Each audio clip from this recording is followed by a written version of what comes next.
supuesto que vamos a hablar sobre el asesinato del magistrado ahí en Acapulco, ¿eh? Te lo adelantamos de temprano, le dimos el panorama informativo desde muy, muy temprano, todo lo que ha ocurrido, todo lo que hemos estado platicando. Ahorita lo vamos a platicar, de hecho, en nuestra mesa de maestros periodistas con Paco Cruz y con Jaime Hernández, pero ellos también están muy compenetrados con el tema de Laida Sansores, de la Valle Mauri, quieren darnos su opinión al respecto, porque está muy interesante, la verdad. De hecho, la propuesta de esta mesa, de análisis para comenzar, es hablar de una traición a nada más y nada menos que a como le llama Gerardo Fernández Noroña, el compañero presidente Andrés Manuel López Obrador. Déjeme saludar con muchísimo gusto a dos grandes amigos, dos grandes periodistas, a dos hombres de esta época, hombres de época. Al gran Francisco Cruz, el gran Jaime Hernández, aquí en Sin Censura. Paco, Jaime, bienvenidos a Sin Censura, ¿cómo están? Toño, Jaime, buenos días. Siempre un abrazote para Jaime, un abrazote para ti. Que es jueves guadalupano. Les confieso que no he dormido porque allá en mi pueblo vienen no sé cuántas peregrinaciones el Valle de Toluca. Desde que yo era niño, que eso ya como la época de los dinosaurios, que solamente Jaime y yo podemos dar cuenta de ello. Sabes, del Valle de Toluca vienen peregrinaciones enteras. Así que, pero además de las peregrinaciones, por la noche, a partir de las 12 de la noche, 50,000 mañanitas en cada una de las iglesias de mi pueblo a la Virgen de Guadalupe. Así, y luego tuve que salir antes de las 5 de la mañana de mi casa para poder llegar temprano, porque si no, la autopista, la carretera, se llenan de personas que con la fe que tienen, vienen a la Ciudad de México. Así que más bien, buenos días guadalupanos, a Jaime, a ti, Toño. Ya sí, están los temas de Laida y están los temas del nuevo o futuro embajador de Estados Unidos en México. Pero Jaime, buenos días, Toño, buenos días. Jaime, efectivamente, bueno, yo, si les soy perfectamente honesto, yo sí extraño acá en Estados Unidos escuchar, allá en México, donde yo vivía en Naucalpan, cómo me gustaba escuchar, la verdad, los cohetes, aunque mis gatitos y mis perritos se pusieran como locos, pero me gustaba, la verdad, me gusta más pensar en escuchar los cohetes por el Día de la Virgen de Guadalupe que escuchar los balazos aquí en Kansas City todas las noches. Aquí son balazos, lo que se escucha por las noches. Y uno está así, híjole, ojalá no vaya a pasar la tragedia que yo una pérdida por acá, pero prefiero honestamente los cohetes que los pinches balazos de los locos, ¿no? Jaime, perdón, ¿cómo estás? Bienvenido también. Buen día, caballeros. Aquí estoy listo para lo que ustedes me digan. Adelante. ¿Por qué no comenzamos con ese tema, el de Laida Sansores, que está muy calientito?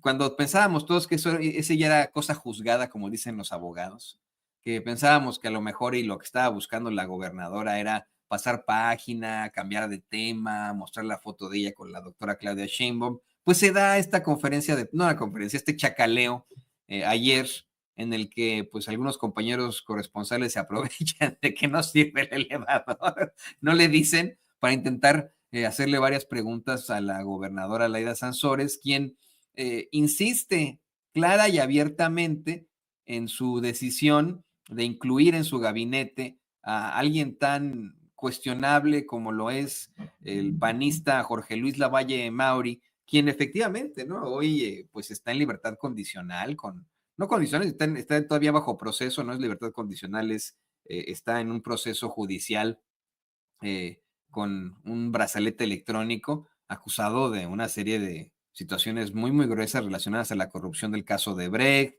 de los sobornos en el sexenio de Enrique Peña Nieto, de pues este paquete de reformas estructurales, además de tantas cosas a las que se le han demostrado a este sujeto, o se le han acusado a este sujeto, que como bien mencionaba hace ratitito, hasta los panistas se expulsaron del PAN.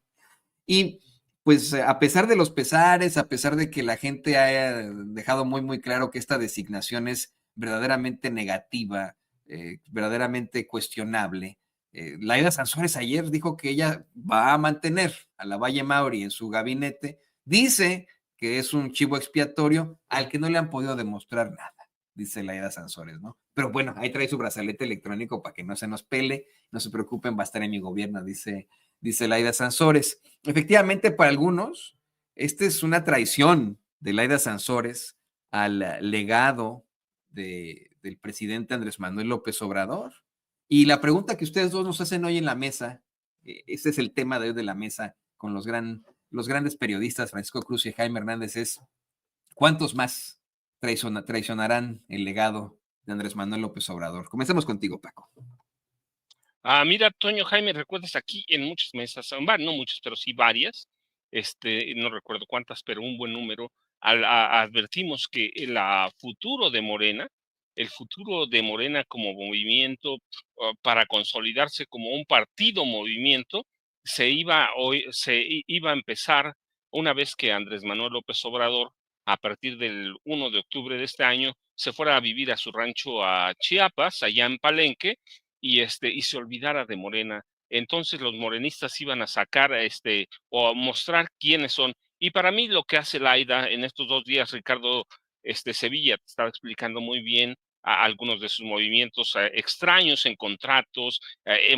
Los 2 últimos 2 días ha sido ella foco de este nombramiento de un panista que es es la cara de la corrupción del PAN. Sí, por más que lo defienda Laida Sansores, a mí, déjame decirte lo que me recordó, que eso cuenta mucho porque a veces decimos el pasado no cuenta, pero el pasado sí cuenta. A mí me recordó mucho a un tipo que se llamaba Carlos Sansores Pérez, el negro Sansores, el buitre Sansores, que fue gobernador de Campeche, que fue dirigente nacional del PRI, que fue senador y que fue el padre de Laida Sansores y que fue un tipo que traicionó a todo mundo. Y Laida lo que mostró ahora que se fue Andrés Manuel López Obrador es eso, la cara de los Sansores, la cara, la peor cara de una familia política que se enriqueció de la política a través de ese patriarca que se llamaba Carlos Sansores Pérez y que fue el padre de ella, un hombre que hizo una carrera vertiginosa agachando la cabeza o rebelándose o traicionándose, y que en su momento fue considerado un tipo traidor, un tipo que enseñaba una cara, un tipo que decía una cosa pero podía ser otra, un tipo que te podía apuñalar por la espalda, lo mismo que agacharse y besarle la suela de los zapatos a cualquier político que estuviera arriba de él, como a Luis Echeverría Álvarez, por ejemplo, que era conocido desde sus épocas como líder de estudiantes, pero siempre fue igual. En algún momento, cuando Sansores Pérez era un abogado, forjó, por ejemplo, amistades con Eduardo Lavalle Urbina, pero siempre Carlos Sansores Pérez tiene esa imagen. Y a mí lo que me recordó, lo que me recordó esta, esta inclusión en el gobierno de Laida Sansores San Román fue esa época que yo lo viví cuando era jovencito como periodista, pero quiero decir, él fue un poco más atrás, pero que ya me tocó estudiar bien como periodista, me tocó seguirle los pasos, así que fue Carlos Sansores Pérez de una traición a otra traición hasta que llegó a la gubernatura de Campeche y de ahí claramente, bueno, tampoco pudo ser candidato presidencial, pero siempre fue una historia. Sansores traicionó a Trova Urbina, Sansores traicionó a fulano, y esto es lo que me recuerda a Laida Sansores, y por eso a veces digo, mira, muchas veces no lo vivimos, muchas veces no sabemos quiénes son. A mí a veces me dicen, pero bueno, mira, no es bueno hablar del pasado por eso, pero yo digo, en algún momento mi trabajo o por lo que la gente me conoce es porque puedo reconstruir historias de muchos políticos de este país o hijos de políticos, yo les llamo juniors del poder o príncipes, y Laida Sansores es una princesa del poder, es una princesa del poder y no se puede quitar este nombramiento de Lavalle como una traición. Lo puede defender, puede hacer lo que sea, pero Lavalle es un representante clarísimo del neoliberalismo, ese que tanto combatió Andrés Manuel López Obrador, de la corrupción panista, de la corrupción priista, y hoy lo que está haciendo Laida Sansores es eso, y para mí está sacando al priista que lleva dentro, y lo que ha sido toda su vida. toda su vida. Así, Laida Sansores ha sido así. Esperó a que se fuera López Obrador y muchos van a esperar el momento también para hacer lo mismo. ¿Qué va a representar para Morena? Pues mira, Luisa María Alcalde Luján la puede defender, pueden defender su trayectoria, pueden hacer, pero creo que las palabras que dijo la presidenta en su mañanera de este miércoles, la presidenta Claudia Sheinbaum Pardo, son como demoledoras, ¿sí? Son como un aviso para todos. Ella dijo, yo no lo hubiera invitado. Y es real eso. Eso para mí fue más que un mazazo, fue un golpe severo, fue avisarle a todo el mundo que están traicionando los ideales de Morena, los ideales con los que se creó, con los que Andrés Manuel López Obrador creó este partido, y sí pueden servir como caballo de Troya, dices bien, decías en la plática con Sansó, con el maestro Sevilla y antes, sí puede ser esto como un caballo de Troya para abrirle la puerta a quién, a los panistas neoliberales, a los panistas que también llevan un priista dentro.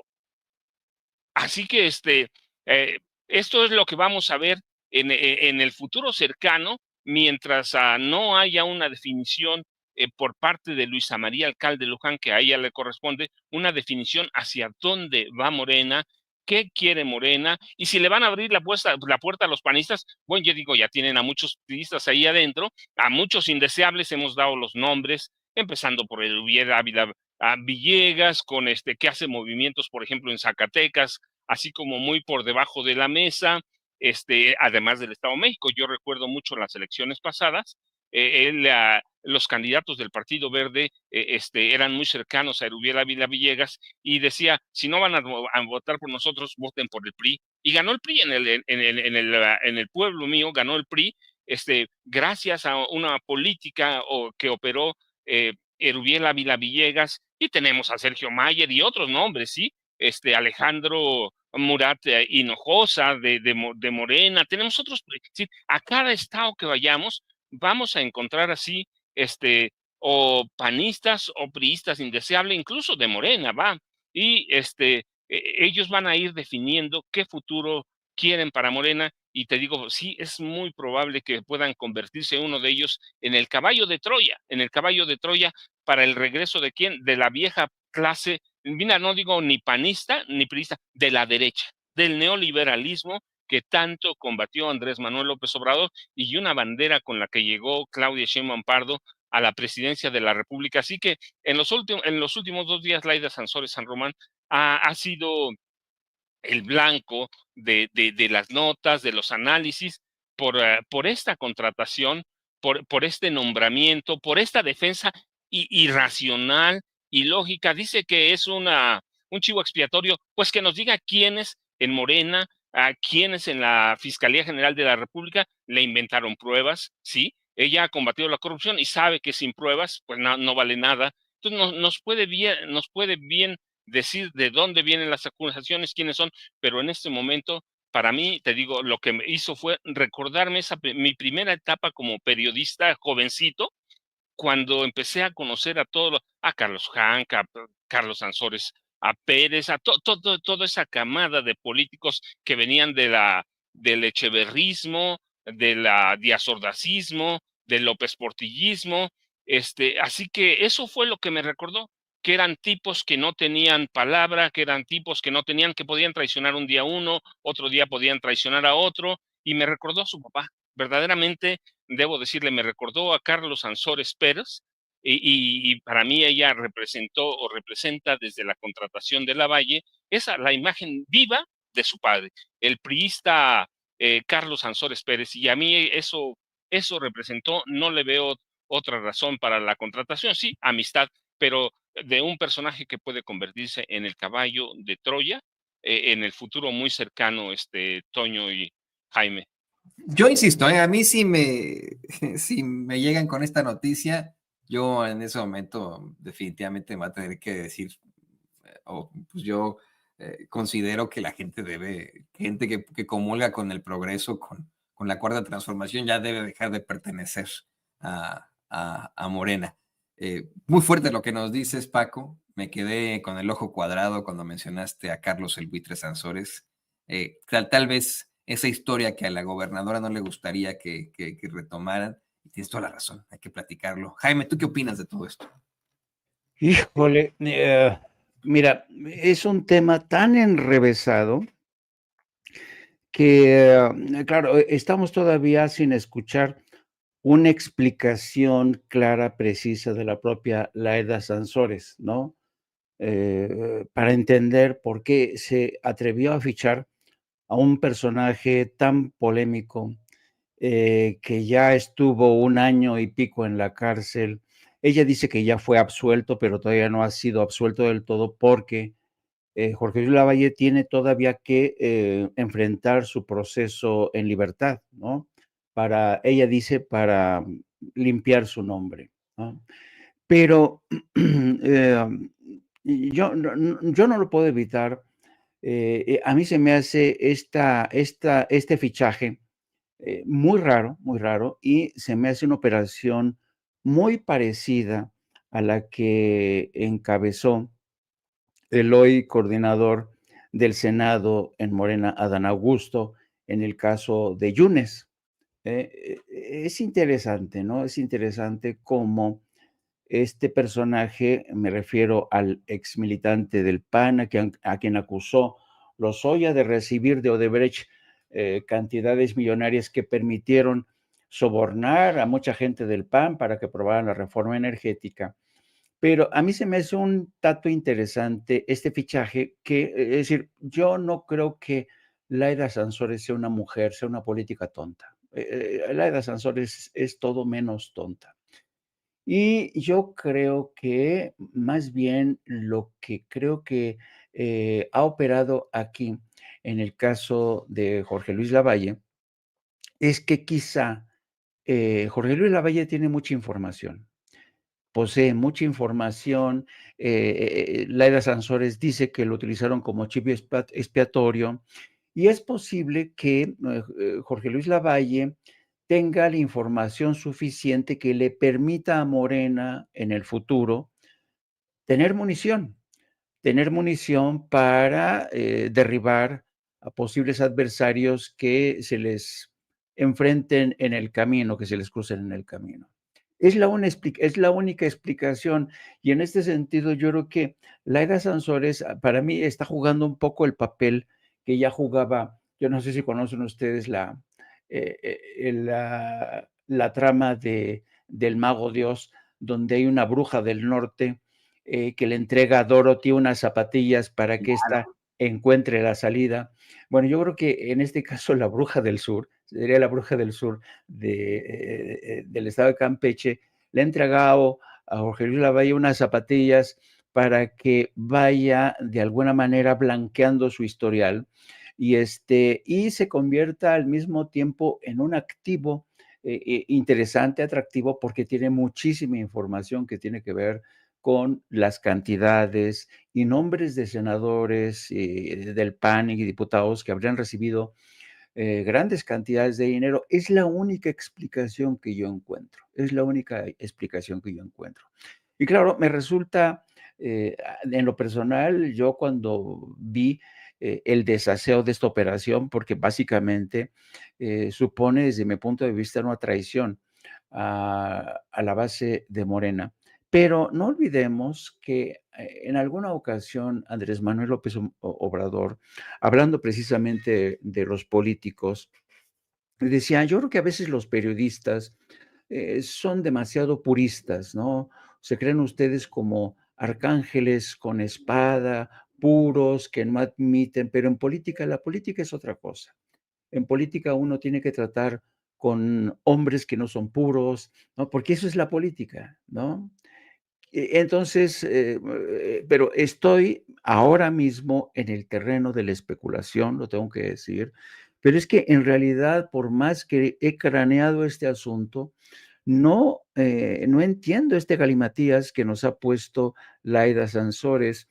Y luego Laida Sansores se defiende a sí misma y de alguna manera defiende a la presidenta en ese encerrón en el ascensor, cuando le preguntan: bueno, es que la presidenta dijo que ella no lo hubiera contratado. Dice: bueno, es que la verdad es que yo no le informé a Claudia, ¿no? Y de esta manera, digamos que hace a un lado a Claudia de este escándalo que pues ella se ha convertido en protagonista, ¿no?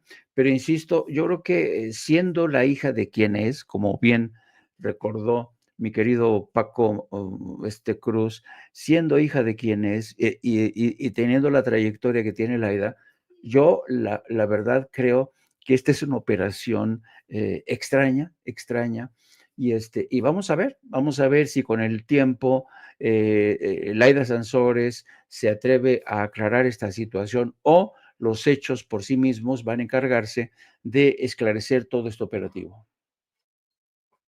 Pues sí, vamos a ver en qué queda eso. Yo, la verdad, espero que no sea la versión del caballo de Troya, que todo tenga de alguna otra forma, que después digamos, y que no sea una situación cuestionable, triste para los mexicanos o de traición, muy al estilo el buitre Sansores.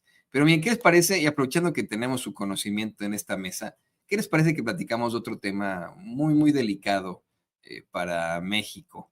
En momentos en los que efectivamente, bueno, ya existe una reforma judicial en el que se discuten todavía una serie de determinaciones muy, muy cuestionables a cargo de impartidores de justicia, en el que tenemos una ministra, Norma Piña, echándole la culpa de todo a la Cuarta Transformación, en medio de una serie de infamias e inexactitudes, mientras escuchamos que un juez, por ejemplo, absolvió a un tipejo que modificó las imágenes de sus compañeras en el Politécnico Nacional para hacerlas aparecer en formas sexuales.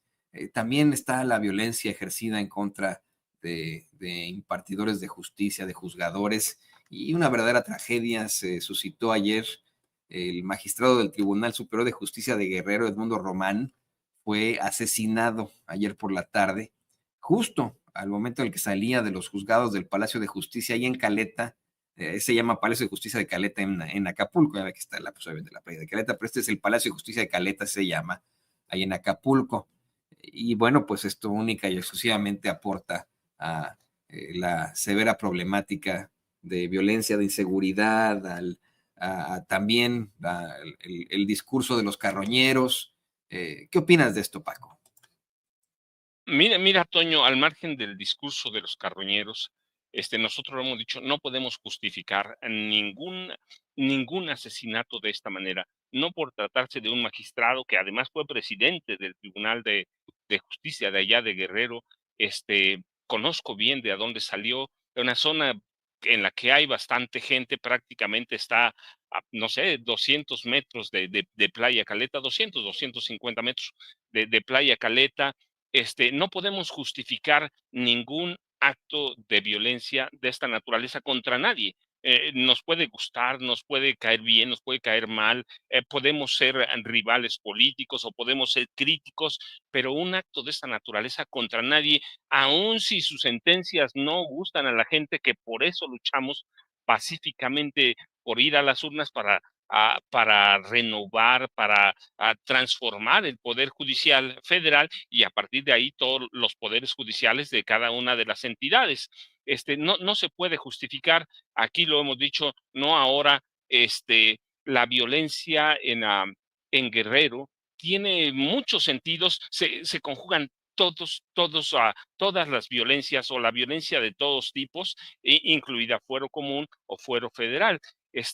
No sabemos qué fue, pero es parte, decíamos aquí, cuando inició el gobierno de la presidenta Claudia Sheinbaum Pardo, tienen dos retos verdaderamente grandes. Bueno, uno es Guerrero, Guerrero que incluye todas las violencias, violencia política, histórica, a partir de 1911 más o menos que la documento. Fíjate, cuando llega el primer alcalde socialista de México a Acapulco, si podemos seguir la violencia política histórica, caciquil, a Guerrero, y podemos marcar bien la violencia por narcotráfico y delincuencia organizada a partir de 2005, cuando Genaro García Luna se reúne en un salón del Hotel Las Brisas en Acapulco con los Beltrán Leiva, les vende la plaza y verdaderamente se desata, podemos verlo, grandes matanzas, venganzas en todo Guerrero prácticamente, porque les venden la plaza de Acapulco, pero eso después incluye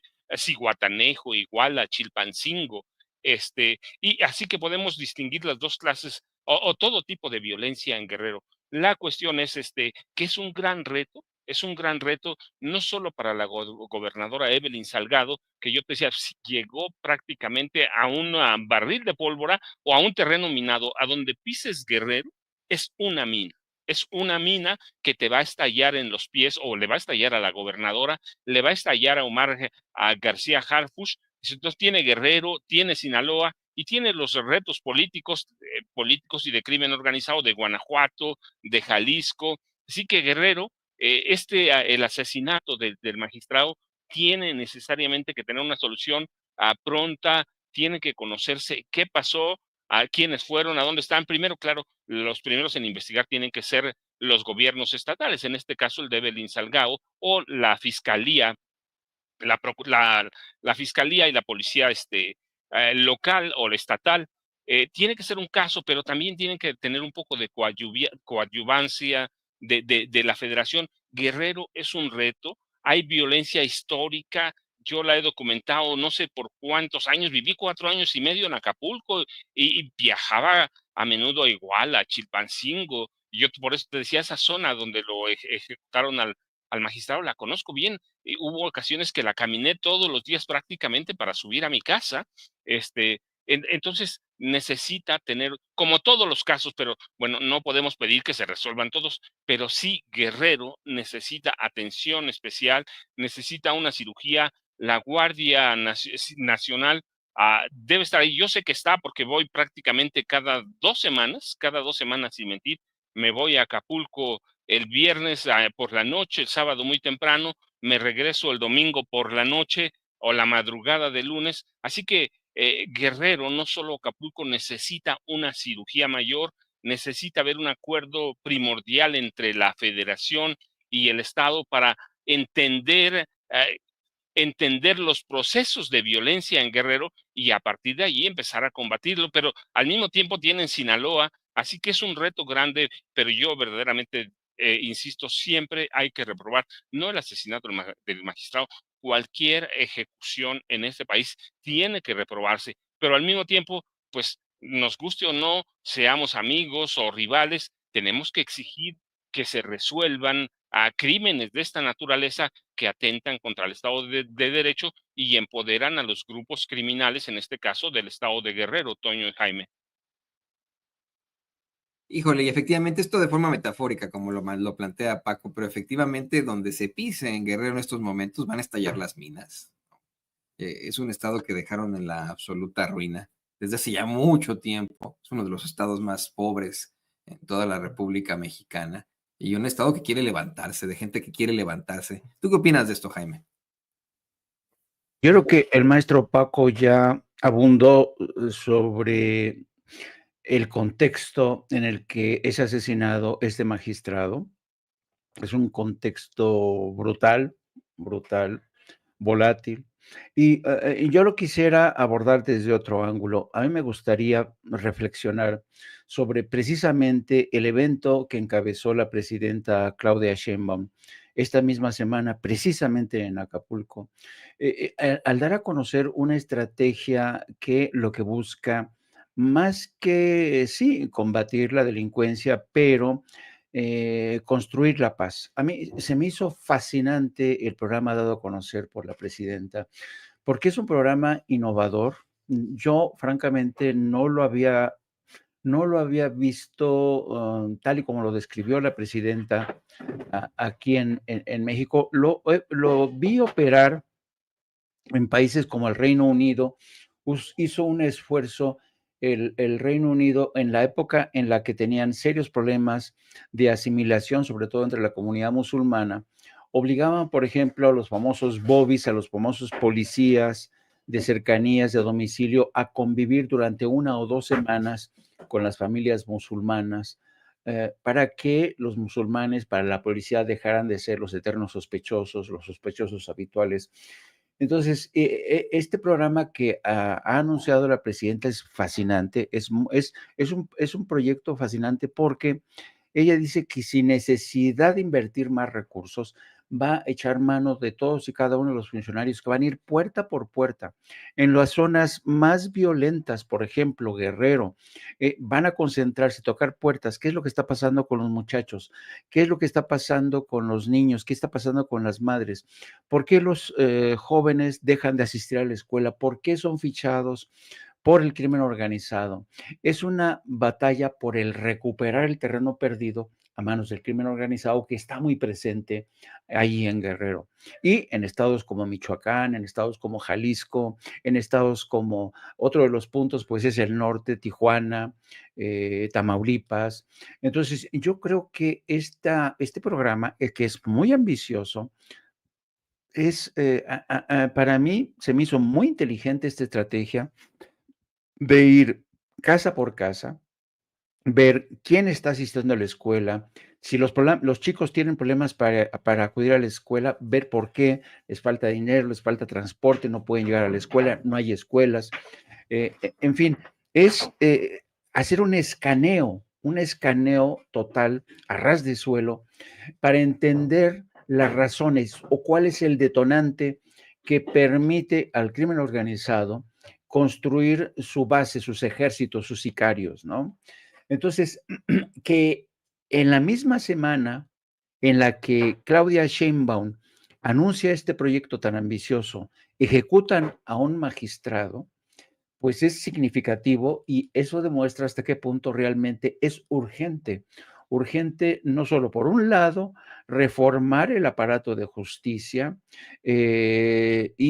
porque ya estoy escuchando a la gente que va a decir, ya ven cómo estos pobres magistrados, el crimen organizado va a terminar con ellos, van a ser un foco, un objetivo fácil del crimen organizado, deberían de regresarle su salario, deberían de regresarle todos los privilegios que tenían, incluidos guardaespaldas, se debería de respetar la carrera judicial. Ya estoy escuchando ese tipo de argumentos, pero aquí lo que opera es una realidad, lo voy a decir, cabrona, es una realidad cabrona. El maestro Paco Cruz conoce bien el Estado, sabe muy bien cómo el crimen organizado ha extendido sus tentáculos. Y yo creo que no basta con, sí, es interesante crear una Guardia Nacional, es importante construir más de 500 cuarteles para que haya una mayor presencia, es importante que esa Guardia Nacional sea vigilada por el ejército para que no se corrompa, es importante que haya una coordinación de los gobiernos estatales con la Fiscalía Estatal, con los ministerios públicos, con la Fiscalía General de la República, con la Secretaría de Gobernación, pero también es importante el siguiente paso, que es el que va a dar Claudia Sheinbaum y que a mí me ha sorprendido, es básicamente yo considero es disputarle al crimen organizado el terreno perdido de ese tejido social, ¿no? Entonces, creo que el asesinato de este magistrado tan desafortunado, y suscribo las palabras del maestro Paco Cruz, no se puede admitir, no se puede justificar un crimen de esta catadura. Y yo creo que esto demuestra que la estrategia del gobierno de México tiene que seguir avanzando. Tiene que seguir avanzando y creo, desde mi punto de vista, desde mi humilde punto de vista, que va, creo, en la dirección correcta. Sí, sí, sí, exactamente. Una dirección importante, pero que tomará tiempo, desafortunadamente, tomará generaciones enteras. Queridos compañeros, se nos va el tiempo como agua, desafortunadamente. Está muy interesante esta mesa, pero vamos a continuarla pues en lo siguiente. Yo quiero agradecerles que se hayan sumado a esta transmisión desde muy, muy temprano para analizar estos temas tan fuertes, tan duros. La gente los escucha siempre con mucho cariño, con mucha fuerza. Y les pido por favor que nos compartan sus redes sociales para que la gente se ponga en contacto con ustedes. Estamos contigo, querido Jaime. Por favor, compártenos tus redes sociales. Sí, querido Toño, querido Paco, pues ya saben, me pueden encontrar a través de mis redes sociales en @Jaime Journo. Hoy, como todos los días, a partir de las 14 horas, vamos a tener programa de No Apto para Cínicos, donde hablaremos de este y otros temas relacionados con el futuro de las relaciones con Estados Unidos, el futuro de la política exterior de Estados Unidos, la aprobación del presupuesto.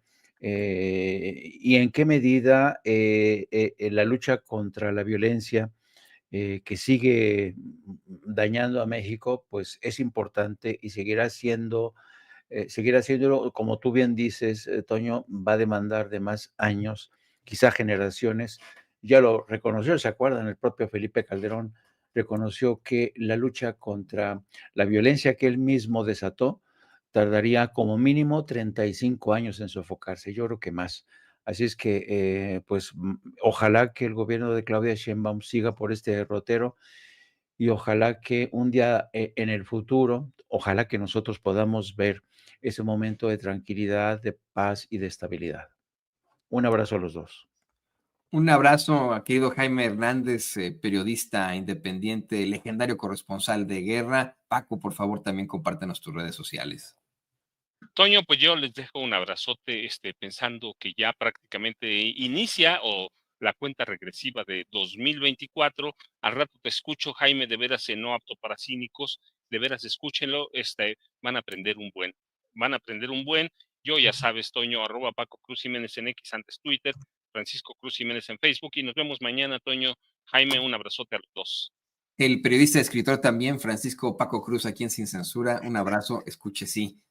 No se pierda, por favor, No Apto para Cínicos en un ratito más. Gracias, compañeros, les agradezco.